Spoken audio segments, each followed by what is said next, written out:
it's Deborah Jackson from deborahjackson.com.au, the home of Love Marketing, Love Business and Love Your Life. Welcome back to day 2 of my 5-day training series, How to Create Your Ideal Business to Get More Clients with Less Effort, More Profits and Greater Success. Remember yesterday we talked about knowing who you are? I hope you spent some time working on that last night, thinking about your reasons, your vision and your values, being clear on the things that will transform you and your business. So if you are feeling that you don't have enough business or enough business that you would like, I understand where you're coming from. But these 5 steps will help you, and that's why I'm glad you're with me. So let's talk about step 2. Once you know your purpose, the next step is to know exactly what you're marketing and who you're marketing to. Sounds simple, but most small business entrepreneurs have a real problem with this. Are you in the same boat? You have great abilities and a contribution to make to the world, but can you successfully articulate why anyone should be interested in what you have? Many times when clients come to work with me, I find that they're not clear on who their ideal clients are. You may have heard the terms target market, target audience, ideal clients and niche. Basically, it's the people you want to work with.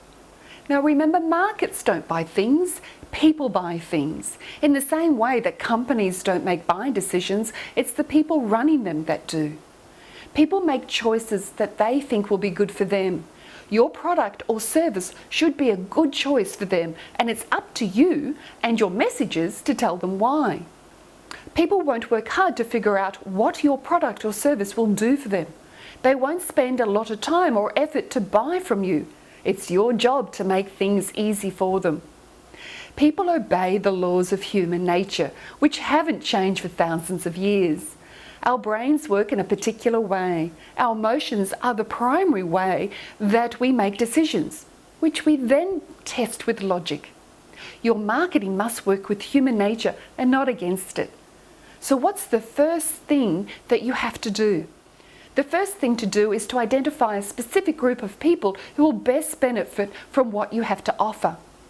So how do you identify these specific groups of people? Well, firstly, people will buy your offer if you have highlighted that you know them, understand them, and understand their problem and what they need to do to solve it. So who is your who? Who exactly are your ideal clients? Who do you work best with? Who benefits from your service? Is it a man or a woman? How old are they? What is their income level? What industries do they work for? Do they have specific titles within certain companies? And where do they live? The second one is what? What are their problems, their issues, their struggles, challenges? What keeps them up all night with worry? And lastly is how. How can you solve their problem? What is your solution? How best can they benefit from your services? How can you solve their concerns? What results will they get from working with you? And what opportunities can you provide your ideal clients? And the last one is where. Where do you find them? Where do they network? What do they read? What workshops and conferences or seminars do they go to? Who refers them to people like you? Who else do they do business with on a regular basis? Knowing the points of contact for your potential clients allows you to point your marketing activities somewhere. So get clear on your expertise and niche. That is, how does your service solve a particular problem, alleviate a pain, or add value? By really understanding who your favourite client is, you can then get into their shoes, their head, their personality. And once you know everything about them, this information becomes the core of your compelling marketing message. The principle is simple.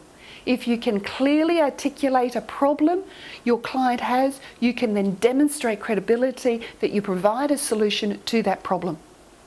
So I invite you to sit down and take some time to write down who your client is, what are their problems, how you can solve their problem, and then try to get into their heads and personality, because once you know everything about them, you can then develop strong, compelling marketing messages that they will relate to. Now, I will see you back here tomorrow for video 3.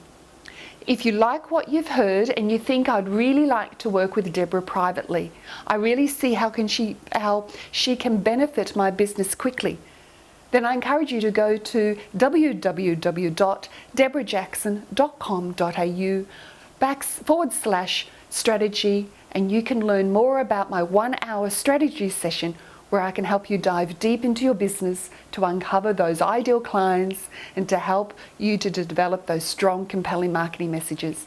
And I'll see you back here tomorrow for step number 3. Bye for now.